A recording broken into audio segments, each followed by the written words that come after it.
क्या एक स्त्री जिनके पति का देहांत हो गया हो और जिनके राज्य पर अंग्रेजों ने नजर गड़ा दी हो, अपनी मातृभूमि के लिए तलवार उठाकर दुश्मनों की सेना को चुनौती दे सकती है? क्या एक रानी अपने छोटे को पीठ पर बांधकर रणभूमि में कूद सकती है?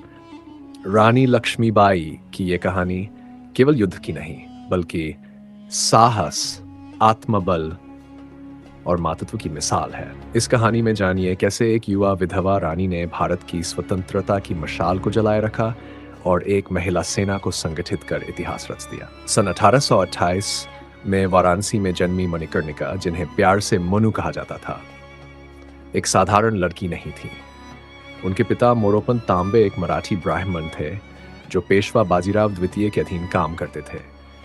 मनु को बचपन से ही घुड़सवारी, तलवारबाजी, धनुष चलाना और शास्त्रों का गहरा ज्ञान था।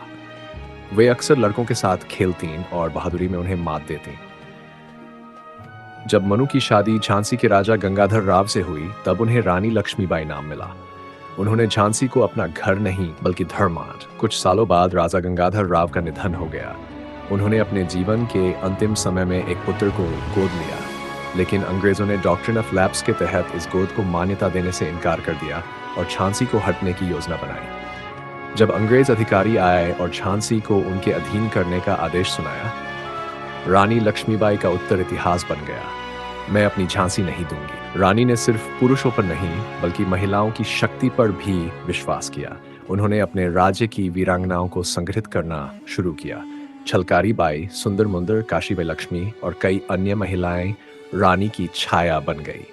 वे महिलाओं को तलवारबाजी, घुड़सवारी, युद्ध रणनीतियां और अनुशासन सिखाने लगीं। ये भारत की पहली संगठित महिला सेना थी, जिसे रानी लक्ष्मीबाई ने अपनी स्वराज्य रक्षा सेना कहा। रानी ने बुंदेलखंड के अन्य स्वतंत्रता सेनानियों से भी संपर्क किया। तात्या टोपे, नाना साहेब और राव साहब जैसे योद्धाओं ने रानी को समर्थन दिया।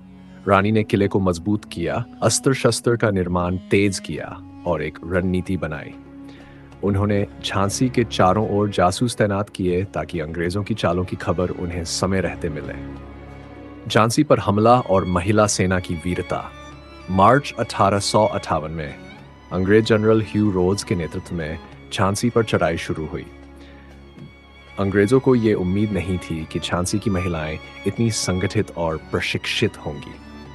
जब युद्ध का बिगुल बजा, तब महिला सैनिकों ने मोर्चा संभाल लिया। झलकारी बाई ने रानी लक्ष्मीबाई का रूप धारण करके दुश्मनों को भ्रमित किया और किले से रानी को सुरक्षित निकालने में मदद की। सुंदर मुंदर जैसे कई योद्धाओं ने अपने प्राणों की आहुति दी, लेकिन रानी का किला अंतिम दम तक लड़ा। रानी का अंतिम युद्ध कालपी से ग्वालियर तक। रानी झांसी छोड़कर कालपी पहुंची, जहां उन्होंने तात्या टोपे से मिलकर फिर से सेना तैयार की। इसके बाद ग्वालियर की ओर कूच किया गया और वहां के कार्य कर लिया गया, पर अंग्रेजों ने वहां भी हमला कर दिया। 17 जून 1858 ग्वालियर के पास कोटा की सराय में अंग्रेजों से जबरदस्त टक्कर हुई। रानी लक्ष्मीबाई ने अपने को पीठ पर बांधकर तलवार लेकर युद्ध में कूद पड़ी। उनकी तलवार एक क्षण को भी नहीं रुकी। रानी शेरनी की तरह लड़ी जब तक कि वह वीरगति को प्राप्त नहीं हुई। छलकारी बाई और अन्य वीरांगनाओं का योगदान। रानी की मृत्यु के बाद भी उनकी महिला सेना ने हिम्मत नहीं हारी। छलकारी बाई ने एक बार फिर दुश्मनों को भरमाया और रानी के बलिदान को व्यर्थ नहीं जाने दिया। महिला शक्ति का यह इतिहास, जिसे अक्सर भुला दिया गया, दरअसल भारत के स्वतंत्रता संग्राम की अद्भुत प्रेरणा है। रानी लक्ष्मीबाई की विरासत। रानी लक्ष्मीबाई की बहादुरी ने पूरे भारत में जन जन को प्रेरित किया। उनका बलिदान महिलाओं की शक्ति, आत्मसम्मान और मातृभूमि के लिए निष्ठा का प्रतीक बन गया। उनका नाम इतिहास में अमर है और आज भी जब कोई लड़की आत्मबल से खड़ी होती है तो कहा जाता है, हर लड़की में लक्ष्मीबाई छिपी है। सीखें जो हमें रानी लक्ष्मीबाई से मिलती है। कभी हार मत मानो, परिस्थितियां कैसी भी हों, अगर संकल्प सच्चा हो तो सफलता मिलती है। यूरोप, स्त्री शक्ति अपरिमित है। एक संगठित महिला सेना ने इतिहास रच दिया। मातृत्व और वीरता साथ साथ चल सकती है। रानी ने अपने पुत्र को पीठ पर बांधकर युद्ध किया। स्वाभिमान सबसे बड़ा अस्त्र है। मैं अपनी झांसी नहीं दूंगी केवल एक वाक्य नहीं, एक चेतावनी थी। समापन। झांसी की रानी केवल एक योद्धा नहीं थी, वो एक विचार थी। उनकी कहानी हर उस व्यक्ति के लिए प्रेरणा है जो अन्याय के खिलाफ लड़ना चाहता है। रानी लक्ष्मीबाई और उनकी महिला सेना ने जो किया वह केवल इतिहास नहीं भारत का अभिमान है। अगर अब आप चाहें